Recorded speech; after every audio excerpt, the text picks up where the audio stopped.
ஜனவரி 28. புனித தாமஸ் அக்வீனாஸ்.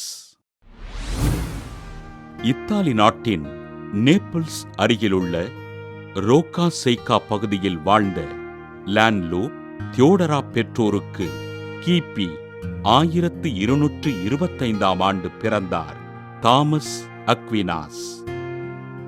தன் தொடக்க கல்வியினை ஆசீர்வாதப்பர் துறவு மடத்திலும் தன் உயர்கல்வியினை நேபிள்ஸ் பல்கலைக்கழகத்திலும் பயின்ற இவர் புனித ஜூலியனின் மறையுரையினால் ஈர்க்கப்பட்டு கிபி 1244 ஆண்டு சாமிநாதர் சபையில் சேர்ந்து தவ உடை அணிந்தார்.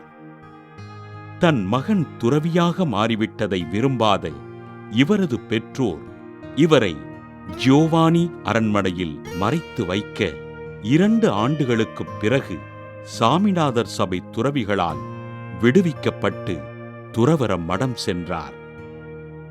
கிபி 1245 ஆண்டு கொலோன் நகருக்கு அனுப்பி வைக்கப்பட்ட தாமஸ் அக்வீனாஸ் புனித பெரிய ஆல்பர்ட்டிடம் இறையியலையும் மெய்யியலையும் பயின்று கிபி 1250 ஆண்டு குரு பட்டம் பெற்றார்.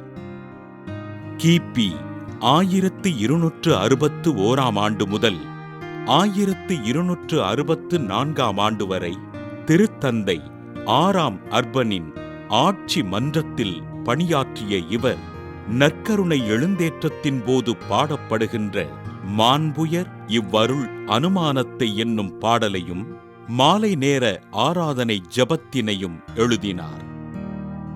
நேபிள்ஸ் நகர மக்களை கத்தோலிக்க விசுவாசத்தில் உறுதிப்படுத்திய இவர் திருத்தந்தை 4ஆம் கிளெமெண்டினால் நேபிள்ஸ் நகர ஆயராக நியமிக்கப்பட இதற்கு மறுப்பு தெரிவித்த தாமஸ் அக்வீனாஸ் ஆசிரியர் பணிக்காக பாரிஸுக்கு சென்றார். கிபி 1274 ஆண்டு லயன்ஸில் நடைபெற்ற பொதுச்சங்கத்திற்கு புறப்பட்டுச் சென்ற அருட்தந்தை தாமஸ் அக்வீனாஸ் எதிர்பாராமல் கீழே விழுந்து காயமடைய உடல் நலம் குன்றி கிபி 1274 ஆண்டு மார்ச் 7ஆம் நாள் விண்ணகமடைந்தார். தன் வாழ்நாளில் 60 புத்தகங்களை எழுதி இறையியல் கருத்துக்களை விதைத்து ஆண்டவரின் பணிகளைச் செய்த அருட்தந்தை தாமஸ் அக்வீனாஸை திருத்தந்தை 22ஆம் யோவான் கிபி 1323 ஆண்டு புனிதராக உயர்த்த திருத்தந்தை 5ஆம் பத்திநாதர் கிபி 1567 ஆண்டு திருச்சபையின் மறைவல்லுனராக அறிவித்தார். கத்தோலிக்க கிறிஸ்தவ கல்வி நிறுவனங்களின் பாதுகாவலராக விளங்கும் புனித தாமஸ் அக்வீனாஸ் திருவிழாவினை கொண்டாடுகின்ற நாம் ஆசிரியர்கள் தங்கள் பணியின் முக்கியத்துவத்தினை உணர்ந்து கல்வி பணியாற்றுவதற்காக ஆண்டவரிடம் ஜெபிப்போம்.